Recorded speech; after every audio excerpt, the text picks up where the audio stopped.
Hello YouTube, I am Insipid Oaf, and I am here today to give you 25 reasons why we should ban guns. And I got these reasons off of a website, so I'll annotate that in right there. And okay, here we go. Number 1, banning guns works, which is why New York, DC, and Chicago cops need guns.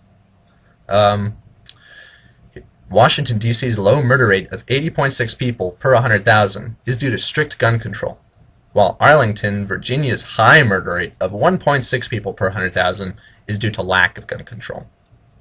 Statistics showing high murder rates justify gun control, but statistics showing an increasing murder rates after gun control are just statistics. We must get rid of guns because a deranged lunatic may go on a shooting spree at any time, and anyone who would own a gun out of fear of such a lunatic is paranoid. The more helpless you are, the safer you are from criminals. An intruder will be incapacitated by tear gas or oven spray, but if shot with a .357 Magnum, they could just get angry and kill you, so keep that oven spray handy. A woman raped and strangled is morally superior to a woman with a smoking gun and a dead rapist at her feet, because here in America, we are really strict about upholding our morals. And heaven forbid you should kill somebody in defense of your life, but forsake your morals. Shame. When confronted by violent criminals, you should put up no defense, give them what they want, or run. And that came out of Handgun Control Incorporated by Chairman Pete Shields. The Second Amendment, ratified in 1791, refers to the National Guard, which was created by an act of Congress in 1903. The National Guard, funded by the federal government, occupying property leased to the federal government, using weapons owned by the federal government, punishing trespassers under federal law, is a state militia. These phrases, right of the people peaceably to assemble, right of the people to be secure in their homes, enumerations herein of certain rights shall not be constructed to disparage others retained by the people, and the powers not delegated herein are reserved to the states respectively, and to the people. All these phrases refer to individuals, but the phrase, the right of the people to keep and bear arms, refers to the state. We don't need guns against an oppressive government because the Constitution has internal safeguards, but we should ban and seize all guns, thereby violating the 2nd, 4th, and 5th Amendments of said Constitution. The ready availability of guns today, with waiting periods, background checks, fingerprinting, government forms, etc., is responsible for recent school shootings, compared to the lack of school shootings in the 40s, 50s, and 60s, which resulted from the availability of guns at hardware stores, surplus stores, gas stations, variety stores, mail order, etc. Guns are so complex that special training is necessary to use them properly, and so simple that they make murder easy.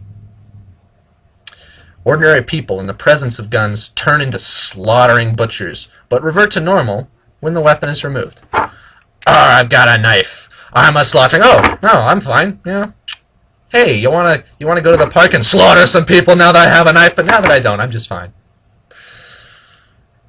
Guns cause violence, which is why there are so many mass killings at gun shows. It's a tragedy. Most people can't be trusted. Most of us accept this as a fact. So, we should have laws against guns, which most people will abide by because they can be trusted. The right of online pornographers to exist cannot be questioned because it's constitutionally protected by the Bill of Rights. But the use of handguns for self-defense is not really protected by the Bill of Rights, clearly. Free speech entitles one to own newspapers, computers, typewriters, etc., but self-defense really is only referring to your bare hands. The ACLU, or American Civil Liberties Union, is good because it uncompromisingly defends certain parts of the Constitution, and the NRA is bad because it defends other parts of the Constitution. Don't be defending those other parts. We should ban Saturday night specials, and other inexpensive guns, because it's not fair that poor people have access to guns too. Because if you're poor, you're inferior, and you don't have the right to defend your life.